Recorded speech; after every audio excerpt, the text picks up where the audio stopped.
The story of my life isn't one I would have written for myself, but I've come to embrace its twists and turns. There were moments I felt completely lost, as if the world had exposed away every bit of stability I had ever known. These weren't just hardships. They were seismic shifts that shaped who I became. Each time I was on the verge of giving up, someone stepped in, sometimes just in time, to guide me back towards solid ground. But before those rescues came the chaos. My earliest years were a blur of instability, colored by my mother's struggles and my grandmother's fleeting care. When my grandmother passed, I was thrown into a situation far worse than I could have anticipated. Those years in foster care were a series of trials, some I'd rather forget and others that forged a resilience I hadn't known I possessed. By the time I met the people who would ultimately save me, I had already lived lifetimes of hardship. I've been pulled from the depths of life's chaos 3 times. The first 2 times, Gunny Hopkins and his wife, Mrs. Hopkins, were the ones who stepped in to keep me from completely losing my way. The 3rd time was different, though, and this rescue could last a lifetime. I'm David Dare, though most people call me Davy. I spent 12 years in foster care and never met my father. Honestly, I'm not sure my mother even knew who he was. If she did, she never told me or my grandmother. For the first 6 years of my life, my mother struggled with substance misuse, disappearing for days at a time. When she was gone, my grandmother took care of me until her death just before I started 1st grade. After she passed, I went back to my mother, but that didn't last long. Less than 2 months later, I came home from school to find my mother unconscious in bed, a needle still in her arm. I tried waking her up, but I knew from experience that sometimes she just needed rest. So I waited. I ended up waiting for 3 days, surviving on whatever I could scrounge from the fridge and a box of cereal I had to climb up to reach.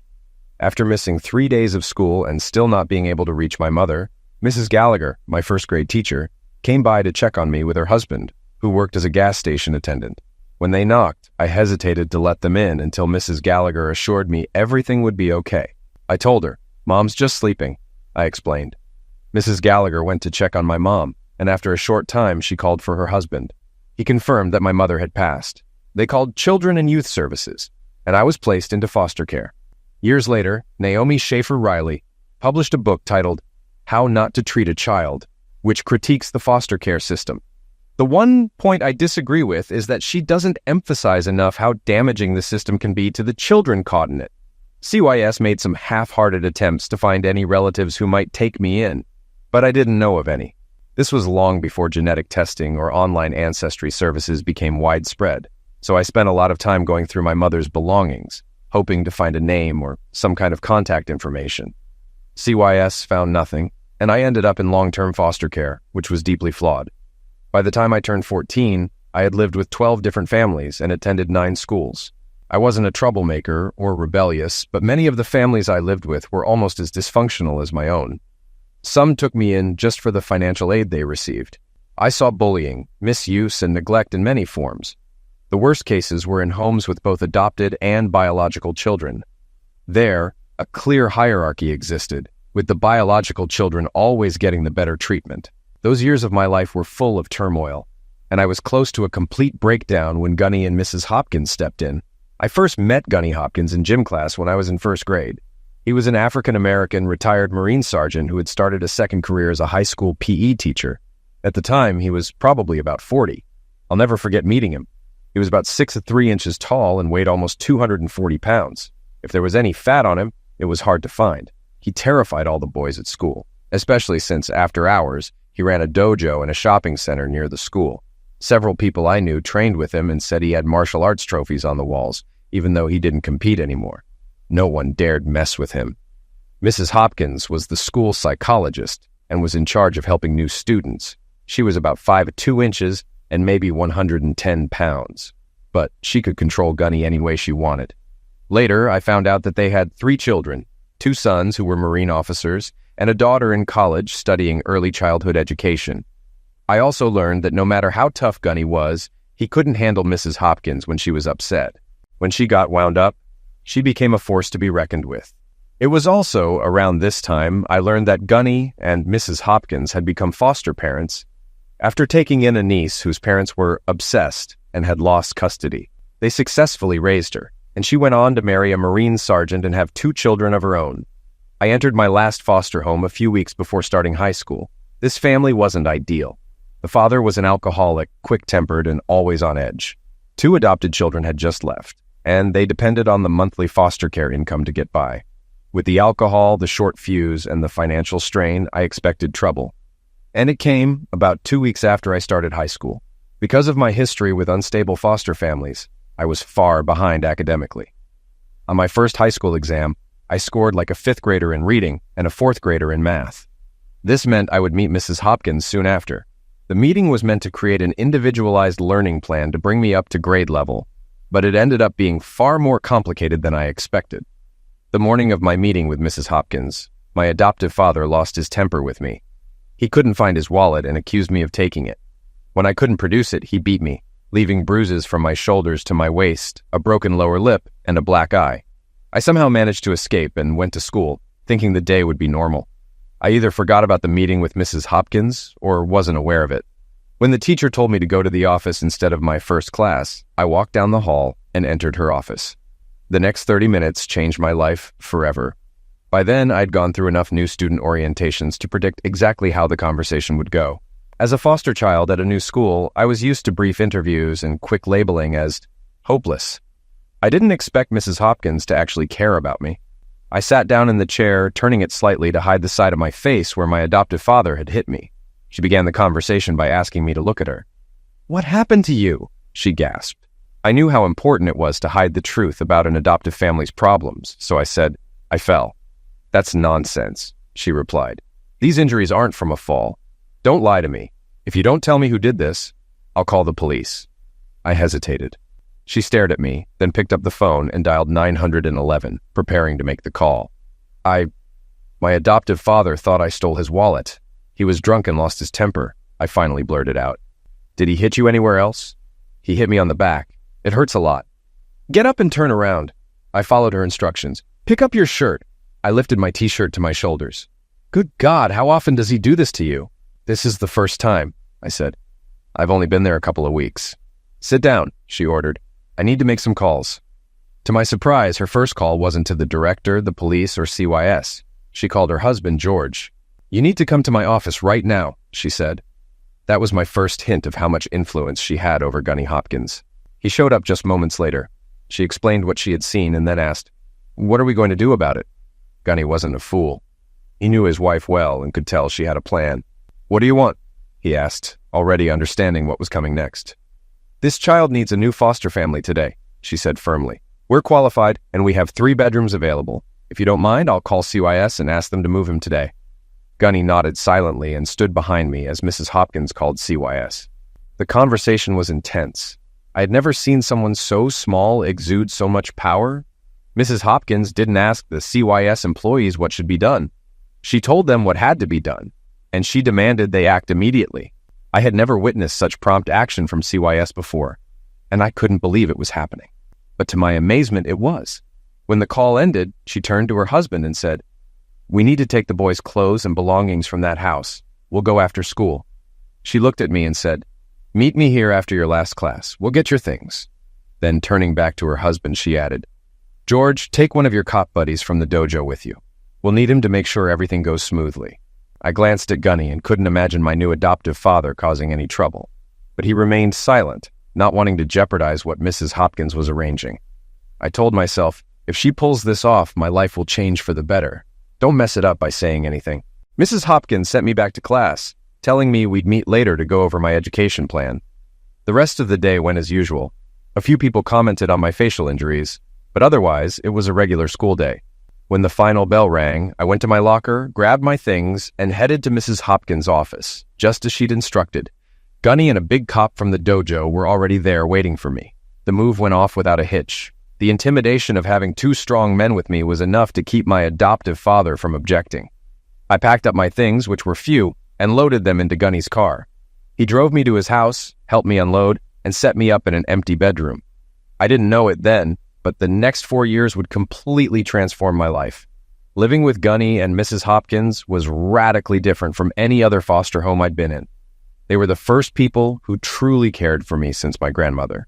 From day one, they made it clear I was expected to be organized, work hard, and stay disciplined. Mrs. Hopkins spent her evenings helping me get my grades up. By the time I turned 18, I was taking college prep courses and doing well. I never had the highest GPA, but I could hold my own in every class. A's and B's were the standard, and anything lower meant extra study hours. Gunny put me through a tough physical training program. Every morning, he had me up at 5:30 for a 5-mile run. He also created a demanding martial arts routine for me, mixing in strength and flexibility exercises. By the time I graduated high school, I was 5'8", weighed 160 pounds, and was in the best shape of anyone I knew, except for Gunny, of course. Shortly before graduation, I turned 18, which meant I was officially out of the foster care system. I worked part-time at a martial arts studio, teaching elementary school kids. After the graduation party, Gunny H. pulled me aside and asked, "What are your plans for the future?" I answered, "I want to become a Marine." He asked if I was sure, considering the intensity of the fighting in the Middle East at the time. I told him I was certain. Gunny and Mrs. H. took me to the Marine Corps recruiter's office, and I signed up. I had just a month left before heading to Parris Island for boot camp. During that month, Gunny pushed me through an even more intense training program than I had already endured, making sure I wouldn't embarrass him in front of his fellow drill instructors at Parris Island. I would never have said it to the instructors, but after 4 years of living with the Hopkins and training with Gunny, Parris Island almost felt like a break. I graduated with honors and carried the company flag during the graduation parade. Gunny and Mrs. H. were watching from the podium, and by then, I considered them my parents. I was proud to show them how well they had raised me. When I enlisted, I planned to make a career in the Marines, but the enemies had other ideas with their RPGs. My first tour was nearing its end, and I had been promoted to sergeant. I was a security squad leader responsible for protecting our battalion commander during a meeting with a local village chief about a water purification project. On the way back to base, the convoy was ambushed. My squad was in the lead vehicle, with the battalion commander and his staff in the middle, and another squad covering the rear. Enemies must have been watching because they hit the middle car with an RPG, not mine. It immediately caught fire. I jumped out, set up a perimeter, and ordered my squad to return fire. While the battle raged, I ran to the burning vehicle and started pulling out the wounded. The first person I reached was the battalion commander. I pulled out 2 of his men and was about to go back for another when the fuel tanks exploded. The blast threw me into a low wall, knocking me unconscious, breaking several ribs and shattering both bones in my lower right leg. When I came to, I was on an ambulance plane to a hospital in Germany. After my leg healed, the Marines awarded me the Navy Cross, a Purple Heart, and a set of plates and pins to hold my leg together. They gave me a medical discharge with a 40% disability rating and paid for my return to my home, Gunny and Mrs. H's house. Back home, Mrs. H asked what I planned to do with my life. I was 22, trained as a marksman, able to teach martial arts, but I had no real skills for the job market. To her surprise, I told her I wanted to go to college and become a high school history teacher. Gunny had made me put a large portion of my pay into a college fund, so between that, the GI Bill, and a disability pension, college was within reach. An hour's drive from the Hopkins house was a good state college with a strong history program and a solid education department. Mrs. H helped me apply. Since I was 22 and had lived on my own for 4 years, I rented a small apartment 15 minutes from campus. Instead of living in a dorm with a bunch of younger students, I decided to double major in history and education, skipping the required freshman courses. One of these was a biology class with a weekly 3-hour lab. Since I didn't live in a dorm, wasn't involved in Greek life, and didn't play sports, I didn't know anyone in the biology class. The teacher told us to pair up with lab partners. Since I wasn't a typical 18-year-old student, no one was interested in partnering with me. When the teacher asked who didn't have a partner, only one hand went up. It was a woman sitting a few rows ahead of me. The teacher told us to team up, exchange contact info, and leave class. I walked down the aisle, introduced myself, and said, "Hello, I'm Davy Dare." She just stared at me, so I continued. "If we're going to be lab partners, we need to exchange information. I'll give you my name and number if you give me yours." She just kept staring. "Miss, we need to do this," I said. "Please, I don't bite, and I promise not to tell anyone." Finally, she spoke. "My name is Vera McDonald. My phone number is..." And she gave me her email. I did the same, then said, "I'll see you in the lab," and headed to my next class. Vera turned out to be a strange person. She had the thickest walls around her I'd ever seen. Trying to get to know her was like chiseling granite with a plastic spoon. We spent almost the entire semester together, and she never revealed a single thing about herself. Despite spending 3 hours a week together in the lab, I couldn't break through her walls, and eventually, I gave up. Then, just before Thanksgiving break, I was talking to a guy in the nearby lab when Vera walked in on us. He asked, "What are you doing over the break?" "I'll be mostly in my apartment preparing for next semester," I said. "Maybe I'll go to my foster parents for Thanksgiving. They live about an hour away, and I haven't seen them since school started." Vera paused suddenly when I mentioned my adoptive parents. She turned to me and asked, "Are you also adopted?" In that moment, everything clicked. I knew how tough foster care had been for me, and I was lucky to have ended up with the Hopkins family. I had seen firsthand how difficult it could be for girls in the system, especially those who were attractive. Vera did her best to hide it with the loose clothes she wore, but I could tell she was a pretty girl. If it weren't for the walls she'd built around herself, I would have already asked her out. Since this was the first time I'd seen even the smallest crack in her armor, I tread carefully. I was in foster care from the age of 6 to 18. I moved through 13 foster homes, and I spent the last 4 years in one. I consider Gunny and Mrs. Hopkins my parents, even though they never formally adopted me. Vera looked at me thoughtfully and said, "I ended up in foster care when I was 2. My dad disappeared, and my mom died of cancer. I had no relatives who could take me in. It wasn't an easy experience. I bounced around from home to home. I was lucky to get out of the system without ending up in jail. I had teachers who helped me and a good social worker. They helped me get a scholarship, and now I'm here studying accounting. I'm planning to find a job that offers as much financial security as I can get with this degree. Accountants are always in demand, so I shouldn't have trouble finding work." "Sounds like a good plan," I said. "I'm focusing on history and education. Gunny H is a teacher, and Mrs. H is a guidance counselor. They pulled me out of a bad foster home and helped me turn my life around. After high school, I joined the Marines for 4 years. So now, I'm just starting college as a freshman."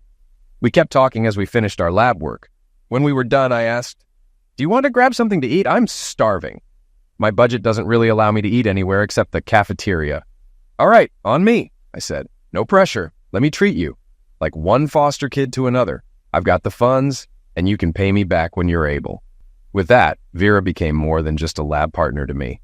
I spent the rest of the semester trying to get her to open up. We didn't go on dates, but we became study buddies, spending a lot of time in the library together. I'd learned to cook from Mrs. H, so I invited Vera over for dinner at least twice a week. We attended some college sports events together, and I even took her out for a nice dinner one night. Throughout all this, I never touched her, except when helping her with her coat. Due to the Hopkins schedule, I didn't have much time for dating. In high school, I had a few short flings with people in the Marines, but nothing serious. As a result, I didn't really have much in the way of relationship skills. It was clear that Vera didn't either. Though she'd opened up a bit, there was still a barrier between us that kept me from really getting to know her. I saw that she was driven by the need to feel secure, financially, physically, and emotionally. She wasn't about to let anyone in who might threaten that security. Getting her to the point where we could have a real relationship wasn't easy, but because I understood where she was coming from, I kept trying. Over time, I realized I was falling in love with her. As strange as it might sound, the Christmas holidays changed everything for us, shifting us from friends to something more.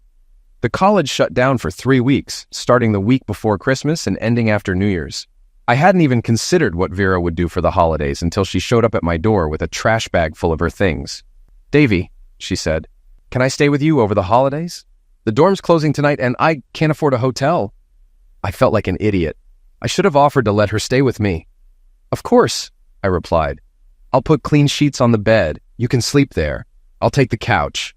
I've done that plenty of times when I've fallen asleep in front of the TV. I'll get you towels and a washcloth, but I won't kick you out of your own bed. We can share it. I trust you won't take advantage of me. After all, we're both adopted kids. We've probably shared a bed with other people before." Vera was right, though it had been a long time since I shared a bed with anyone other than someone who was easy to get with.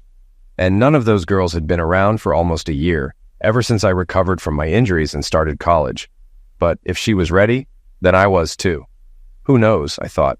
Maybe we can be more than just friends. I helped her bring her things into my room, cleared out space in the closet and a drawer for her clothes, and invited her into my world. The first night was a bit awkward. I was used to sprawling out on the bed, but that didn't work with Vera there. I didn't have pajamas and usually slept in boxers and a t-shirt, but that felt a little too casual, so I threw on some sweatpants over my boxers before going to bed. Vera seemed to trust me as she emerged from the bathroom in a t-shirt and small shorts, with no underwear beneath. I could feel my excitement rising before she even lay down next to me. I tried to be respectful. I moved to the edge of the bed, facing away from her, but somehow by morning I had turned around, spooning her with my arms wrapped around her, my hand resting on her chest. When I woke up, I was clearly aroused, and Vera noticed. She'd been awake for a while. "I'm sorry," I said. "I didn't mean to be inappropriate." Vera laughed. "It's fine. I actually enjoy the closeness. I don't think I've ever just cuddled with someone before. I could get used to this." She rolled over, wrapped her arms around me, and kissed me, breath and all. I wasn't ready for it, but I didn't pull away. Without asking, she sat up, removed her t-shirt and threw it aside, then climbed back on top of me, kissing me again, more intensely this time. I was tempted, but at the last moment I pulled away. "Vera, you don't have to do this," I said. "I'm your friend, and I don't want you to feel like you're paying me back for letting you stay here. I'm not going to do this unless we're both on the same page about a serious relationship. I care about you too much to just let it be a fling." From my time in foster care, I knew how easy it was for kids to see sex as just a transaction, something to get what you want or say thank you. But being with Gunny and Mrs. H had shown me what real love looked like. I wanted that with Vera, and I wasn't going to settle for anything less. I could tell that no one had ever refused Vera before, and I had no idea how long she'd been in intimate relationships. But I was probably the only real friend she had at college. She'd let me in because we shared the experience of being adopted. Vera studied me for a long moment before speaking. "Davy, sometimes you're too nice. I'm offering you this, and you're turning it down. Are you serious? It's not easy for me to do this, but I really like you. I might even be in love with you. I fantasize about being with you. But unless you feel the same, it's not happening. If I told you I was in love with you, would that change things?" "Only if I believe you're being honest, not just trying to make me feel good," I replied. "You're impossible," she said, getting out of bed and putting her t-shirt back on before heading to the bathroom. The rest of the day was a little awkward between us. That night, instead of a t-shirt and shorts, Vera wore a tracksuit to bed. There was still nothing underneath, but I sensed she was trying to communicate something. The next morning, I went for a run and called Mrs. H afterward. "Hi, Mrs. H, are we still on for Christmas dinner?" "Of course, Davy. Why would you ask?" "Well, I know it's last minute, but would it be okay if I brought someone else? My biology partner, Vera, is a foster child and has nowhere to go for the holidays. She'll be staying with me because the dorms are closed, and I didn't want her to be alone." "The more, the merrier. Bring her along. We'll make sure she has a great time." "Thank you, Mrs. H. Is there anything we can bring?" "Just yourselves. See you then." Later, I picked up pizza and stopped at a jewelry store on the way home. I bought Vera a small necklace with a tiny pendant. Since she would be joining the Hopkins family for Christmas, I wanted her to have a gift to open. I didn't realize at the time, but that necklace would be the first Christmas gift Vera ever received that wasn't from a foster care agency or charity. It was that gift that shifted our relationship from friendship to something more. When I gave it to her, she opened it and immediately burst into tears. Then, in front of everyone, she jumped onto my lap and kissed me like she'd never kissed me before. Later that night, she pulled me into the bedroom and told me she wanted us to be in a real relationship. It took me 1.5 years to fully understand our relationship, but for Vera, I'm not sure. We quickly learned that good closeness comes from connection, not just physical desire. Vera never went back to the dorm. When it reopened, we moved all her things into my apartment and started living together. Gunny and Mrs. H had some concerns about how fast things moved, but they accepted Vera into the family and supported us. The next 3.5 years went by fast. Vera excelled in her accounting program, graduated at the top of her class, and landed a job with a top firm in Philadelphia. I found a teaching position at a suburban high school, and we got married in a small ceremony with Gunny and Mrs. H as our attendants. At the reception, Gunny handed me a card with a check for all the support payments they had received for me, which we used to buy a small house near the SEPTA rail line so Vera could commute easily. Despite her long work hours and travel, we were incredibly happy. Vera was finally settled, confident in her career and our relationship. About 4.5 years into our marriage, Vera's firm was hired by the U.S. government to audit a defense contractor accused of massive billing fraud. Vera's team worked on the project for weeks, traveling to the Midwest to investigate. Before each trip, she gave me a passionate night of lovemaking, and the same when she returned. We kept in touch constantly, and although it wasn't perfect, Vera loved working on such an important case. It could fast-track her career. The whistleblower, Richard Wilson, was an accountant who discovered fraudulent billing by a fake subcontractor, eventually tracing it to a corporation owned by defense contractor executives. After reporting the fraud, Richard filed a lawsuit, and things got heated. Vera spent time with Richard on each trip, reviewing the bills and payments. If the fraud was proven, Richard stood to gain a huge payout. At the time, I didn't know that Richard had developed an interest in Vera, and when she saw the potential financial security his investigation could offer, she started thinking about a future with him. Richard made many enemies with his investigation. After 3 failed attempts on his life, the feds placed him in protective custody. He agreed to it, but only on the condition that Vera join him in the witness protection program. It wasn't until years later that I learned Vera's true reasons for agreeing to leave with Richard. It wasn't just the money, but the safety and protection offered by the U.S. Marshals. Her childhood in foster care had left her insecure, and she saw this as an opportunity to escape the life we had together. The morning Vera disappeared started like any other. The night before, we had an intense, passionate night of lovemaking, perhaps more fervent than usual, since we had discussed starting a family, and she had stopped taking birth control pills. I thought it was just her trying to get pregnant before the trip. She left for work the next morning, and that was the last time I saw or heard from her. Later, security footage showed her leaving her office, as if heading to the airport and getting into a black SUV with temporary plates. When I didn't hear from her for days, I grew worried. Calls went unanswered, emails unopened, and texts went ignored. Something felt wrong. I called Vera's office to find out what happened, and they told me she was on vacation. That didn't make sense. She'd been heading to the Midwest for work. I asked if they'd heard from her, but they hadn't. In a panic, I reported her missing, and at first, the police weren't sure there was cause for concern. They asked about any arguments or lovers, suggesting she might have lost her phone or been too busy to check in. When it became clear that her phone was off, her laptop was untraceable, and her cards weren't being used, the police started taking it more seriously. They reviewed surveillance footage showing her leaving the office and getting into a black SUV with fake plates. Soon, they were conducting a full investigation. After hours of questioning and a search of our home, they found no clues. It was as if Vera had vanished. I never believed Vera would leave me, especially since she had shown me love in her own way. The only thing she took was a necklace I gave her for Christmas, something she never took off. As the days passed with no news, I turned to drinking to cope with the pain. I took a leave of absence from work and spent the summer lost in my grief. By July, I hadn't spoken to the Hopkinses in weeks, and Mrs. H grew concerned. She sent Gunny H to check on me. When he arrived, I was drunk and passed out on the couch. Gunny was furious, something I had never seen before. He dragged me to the shower and called Mrs. H for help. She agreed to take me in, and Gunny brought me to their house. He insisted that I pull myself together and promised to help me get back on track. The next morning, he woke me at 5:30 a.m. and pushed me through a grueling workout that left me exhausted but sober. That set the tone for the summer. By the time school started, I was in better shape and my head was clearer. Mrs. H arranged for counseling, and by Christmas I had regained some stability, though the emptiness from Vera's disappearance never fully left. Under Pennsylvania law, I couldn't declare Vera dead until she'd been missing for 7 years. Luckily, her careful financial planning meant I was financially stable, though I couldn't access her retirement funds or sell our house without her. I managed, working part-time as a trainer in addition to teaching, but the hole she left behind never healed. One warm June day, over 5 years after Vera disappeared, I answered the doorbell to find 2 people in business attire, one holding an accordion folder. They introduced themselves as Deputy U.S. Marshal Simpson and Wallach. When they asked if I was Davy Dare, Vera's husband, my heart sank. Had they finally found her, or worse, her remains? I invited them in, and they started explaining something I couldn't grasp. Wallach spoke first. "Mr. Dare, we owe you a huge apology. 5 years ago, the Marshal Service made a mistake. We're here to make it right." Confused, I listened as she continued.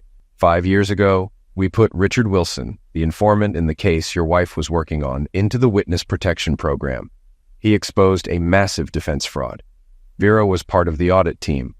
Apparently, she and Wilson started a relationship, and he convinced her to join the program with him. Before she left, she made arrangements to ensure everything was taken care of.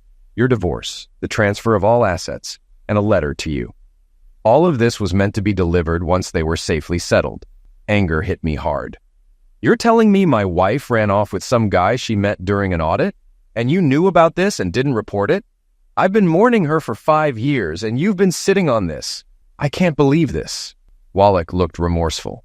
"We're deeply sorry. This folder was supposed to reach you long ago. We only found it when we revisited our records after Mr. Wilson and your wife were liquidated." "Liquidated?" I echoed, stunned. "Yes. They were living in Portland when Mr. Wilson was eliminated in a home invasion. Your wife was seriously injured and fell into a coma. She survived for 35 days after his death before passing.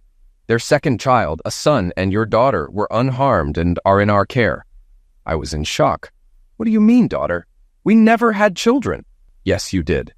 Vera was pregnant when she entered witness protection. Your daughter is around 4.5, and there's a son, too. Vera had a DNA test done after your daughter was born, and it confirmed that the child is yours.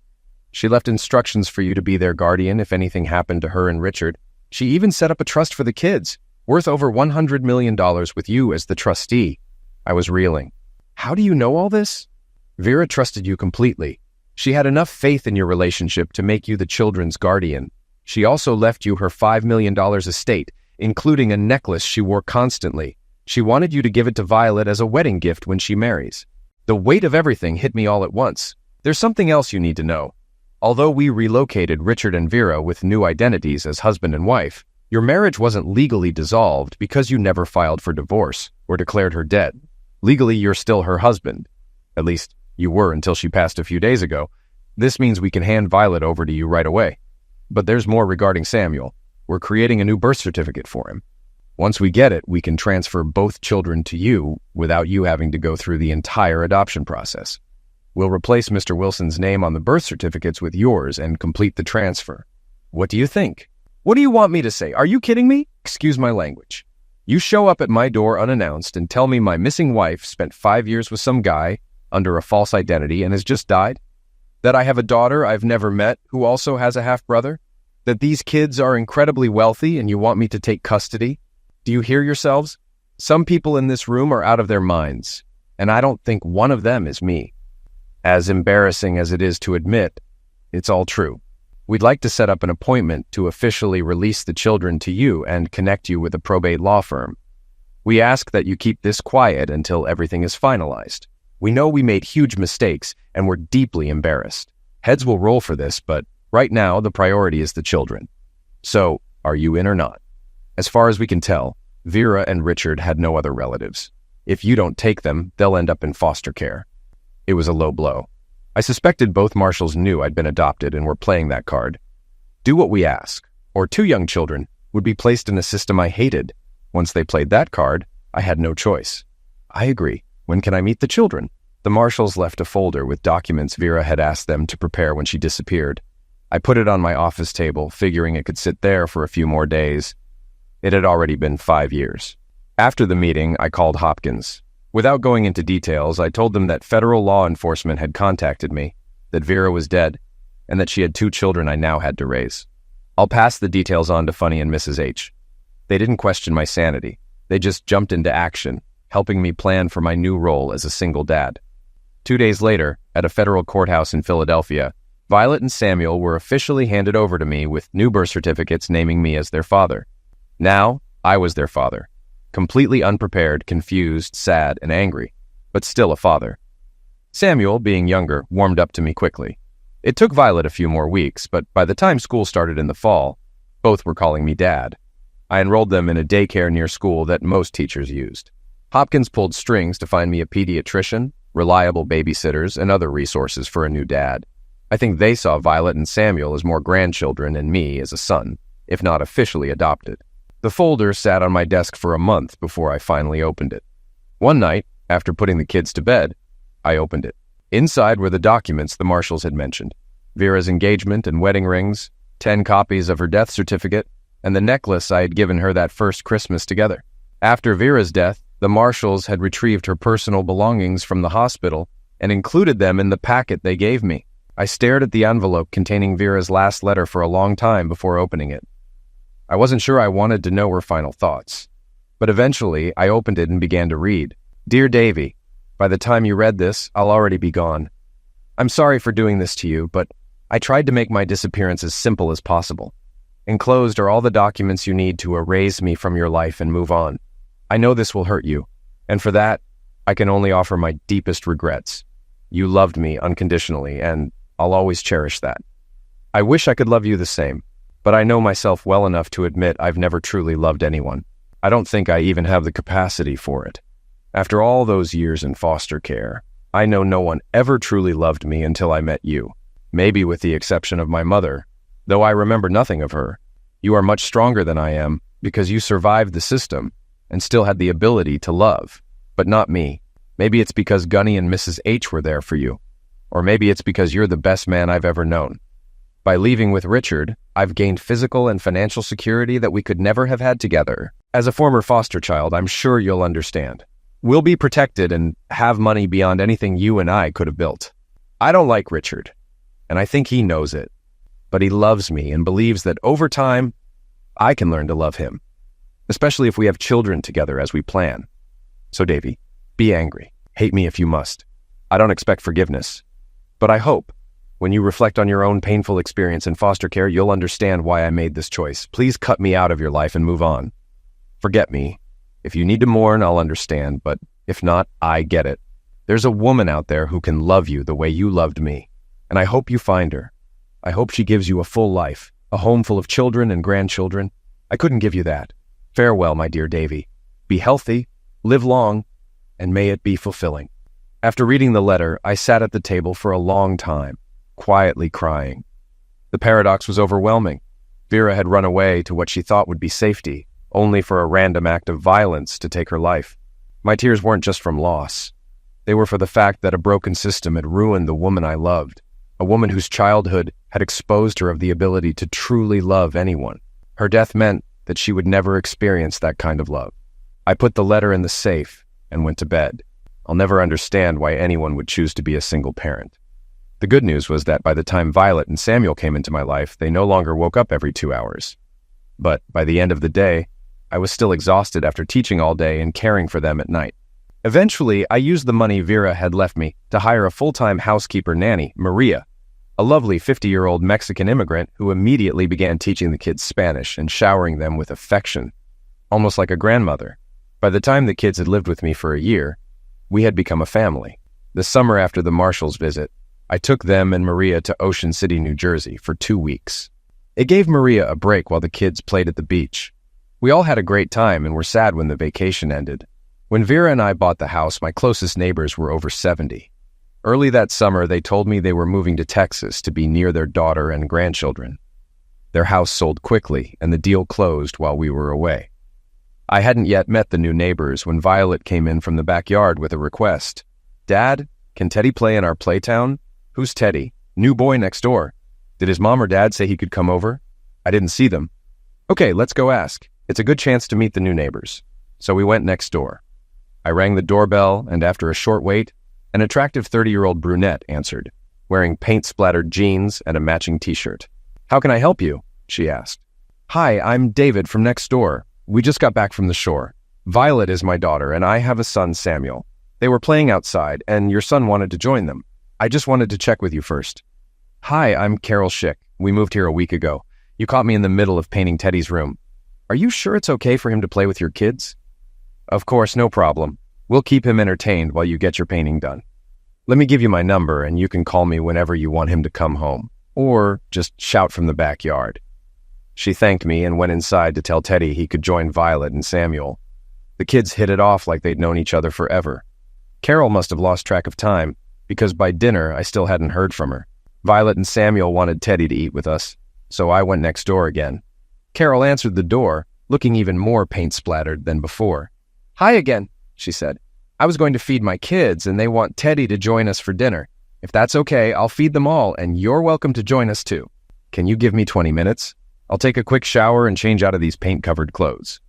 20 minutes later, the doorbell rang, and Carol appeared in clean jeans and a man's shirt, sleeves rolled up, holding a bottle of red wine. "Come on in," I said. "We're having spaghetti and meatballs. I hope that's okay. I made a salad to go with it, and garlic bread's in the oven." "This is amazing," Carol said. "Teddy loves spaghetti, though we might have to hose him down afterward. I love pasta, too." "Is your husband here?" I asked. I didn't feel like explaining Vera's entire story to a woman I had just met, so I simply said, "I'm a widower. My wife passed away a little over a year ago." "Oh, I'm sorry," she said. "I know how much it hurts." My husband was a helicopter pilot in Middle East. He was liquidated in action about 2 years ago. "I'm sorry," I said. "I spent 2 tours in the Middle East as a Marine and lost several friends there.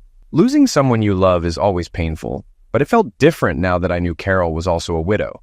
She was attractive, maybe a year or 2 younger than me, with an appealing face and a nice body. She had a few extra pounds, but they were mostly around her hips and chest, giving her an hourglass figure I found very attractive. Carol and I ended up talking for nearly 2 hours. After the kids ate, we washed dishes together, then sat around the kitchen table with a glass of wine, getting to know each other better. Carol works as a librarian and moved here to be closer to her parents, which allowed Teddy to spend more time with his grandparents, who could also help out with childcare. I told Carol that I grew up in foster care and returned to this area after my time in the Marines and finishing college because Vera had been offered a great position at a top accounting firm. I followed her since it was easier for me to find a teaching job here than for her to find a similar opportunity elsewhere. Plus, my last adoptive parents, who I consider my real parents, live nearby. The kids were starting to get tired, so we decided to wrap things up for the day. I told Carol about Maria and mentioned that I would be happy to help care for Teddy if she ever needed someone for a short time. My teaching schedule gives me the summers off, and during the school year, I usually get home by 4 p.m., with Maria here from 7 in the morning until I return. Carol seemed pleased with the offer, especially since she worked one evening a week until 8 p.m. After a while, everything settled down. Carol and Teddy went home, and I bathed the kids, read them stories, and kissed Violet and Samuel goodnight. There was definitely a spark between me and Carol, but I was still processing the loss of Vera. I wasn't ready for a new relationship, especially given how my marriage to Vera ended. But it had been 5 years since I had been with a woman, and as the conversation with Carol continued, I started noticing signs of interest from her, though she didn't seem to show any on her end. Still, the loss of her husband was much more recent than Vera's disappearance, so I decided to wait and see what happened. Over the next few months, Carol's family and mine started blending together. Teddy became a regular in our backyard, and Violet's best friend in kindergarten. I stopped by a few times to help with minor repairs around Carol's house. We had dinner with the kids at least once a week, and on weekends we spent hours together, enjoying a glass of wine and watching the children play. It was nearly Christmas when I finally gathered the courage to ask her out. I hoped I wasn't misreading the signals I thought she was giving me. We began spending more time together, driving to the kids' school events and just hanging out. I didn't want to rush things from friendship to something more, but I also knew that if I didn't ask, I might miss the chance, and someone else could step in and steal her affection. So one day, after walking Teddy home, I mustered the courage to ring her doorbell. Carol had just come back from the library and was still in her business casual outfit. She had that sexy librarian look, professional attire, a blouse unbuttoned just enough to show some cleavage, her hair pulled back into a tight bun, and reading glasses hanging from a chain around her neck. My heart skipped a beat, but fortunately, the jeans I was wearing were tight enough to hide my reaction. "Hi, how's it going? Was Teddy good today?" I asked. "He was great as usual," she replied. "He and Violet did their homework, and then all 3 of the kids spent the rest of the time outside." "I actually came by because I wanted to ask you something," I said. "If I can find a babysitter or have Maria watch the kids on Saturday night, would you be interested in going out for dinner and a movie? Just the 2 of us. An adults-only night?" Carol laughed. "Well, it's about time. I was starting to wonder if you were ever going to ask me out. I was going to give you until the holidays, and if you didn't make a move, I was going to invite you myself. Of course, I'd love to go on a date with you. We've been dancing around this for months now. What time should I be ready on Saturday?" "Let me sort things out with the sitter, and I'll get back to you," I said. I wished her good night and nearly floated back across the lawn to my house. Maria was happy to work overtime, especially since she'd been pushing me to start dating again.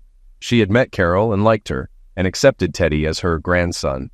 After confirming the babysitting arrangements, I told Carol I'd pick her up at 6 on Saturday.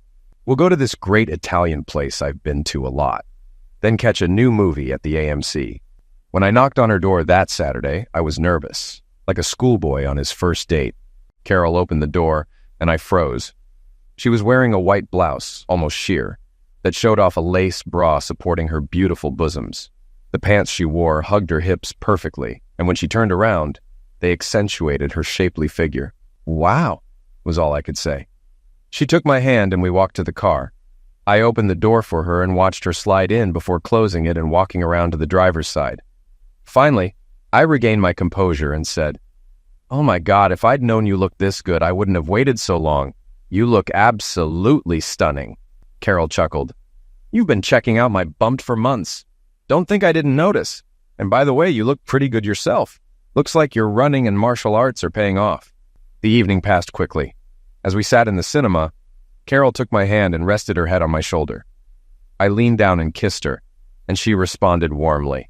Luckily, we were sitting far enough back that we didn't attract attention. After the movie, we went to a local bar with live jazz and spent an hour enjoying the music and talking. When we left, we walked to the car with our arms around each other. I felt the evening had gone well, and I was sure Carol did too. Since she asked when we could do it again, I promised we'd plan another night soon. This marked the beginning of the third saving grace in my life, one that brought me the unconditional love that Vera could never give. We were careful around the kids, but when they were busy outside or asleep, Carol and I acted like two teenagers. We didn't sleep together right away, but we spent a lot of time together. After 2 months of this, I arranged for Maria to watch all 3 kids so Carol and I could get away for the weekend. We booked a romantic hotel in Lancaster County and left right after school. That Friday, we dined at a wonderful French restaurant in Lancaster, then headed to the guest house. When we entered the room, Carol disappeared with a small bag and came out wearing lingerie, garter belt, stockings, lace teddy, and high heels. I was stunned, and well, little Davy stood at attention. We spent the night making love, and though we'd both had a break, neither of us seemed to have forgotten how to please the other. Carol was loud, and I was sure the neighbors must have heard everything. At one point, I thought someone might call the cops. We finally fell asleep in each other's arms. The next morning, we made sure to put the "Do Not Disturb" sign up, giving us time to enjoy each other before checking out. From that point on, we were officially a couple. I introduced Carol and Teddy to the Hopkinses, who gave their approval, as did Carol's parents. We spent every free moment together, and after discussing our relationship with the kids, we started spending nights together. By Memorial Day, I knew I wanted to spend the rest of my life with Carol. After speaking with Carol's father and getting his blessing, I proposed to her at the restaurant where we had our first date. Her yes was so loud it turned heads around the room. Neither of us wanted a big wedding, so we decided on an outdoor ceremony at a local park, followed by a reception at a pavilion with food. The guest list included our families, the Hopkinses, our kids, Maria, and a few close friends. Maria agreed to watch the kids while we honeymooned in the Caribbean. Before the wedding, I told Carol the whole story about Vera, the trust for Violet and Samuel, and the necklace I gave Vera that first Christmas. We discussed adopting each other's children and agreed we wanted at least one more child of our own. Soon after our honeymoon, Carol found out she was pregnant. One of her medications had affected her birth control pills, and she worried I'd be upset, but I was thrilled. 9 months later, baby George David was born, followed by Margaret Ann 2 years after. We decided to stop there. Carol took a leave of absence to raise the children while I continued teaching. With 5 kids now, we realized we needed more space, so we bought a large Victorian house with a big yard just outside the city center. We renovated it, selling both of our old homes to finance the project. We moved in shortly after we learned we were expecting Margaret. Soon after, I discovered that Vera had left me one final gift. The gift was incredible.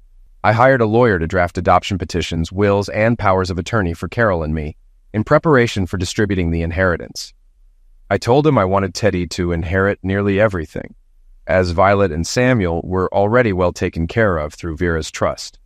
He asked for a copy of the trust to reference it properly in our wills, explaining why our assets weren't split equally among the children. After reviewing the document for a few days, he called me. "Davy, did you actually read the trust?" he asked. "No, I haven't," I replied. "The bank manages all of Vera's money. I don't need to access the trust funds for Violet and Samuel, and I won't until they go to college." "Why?"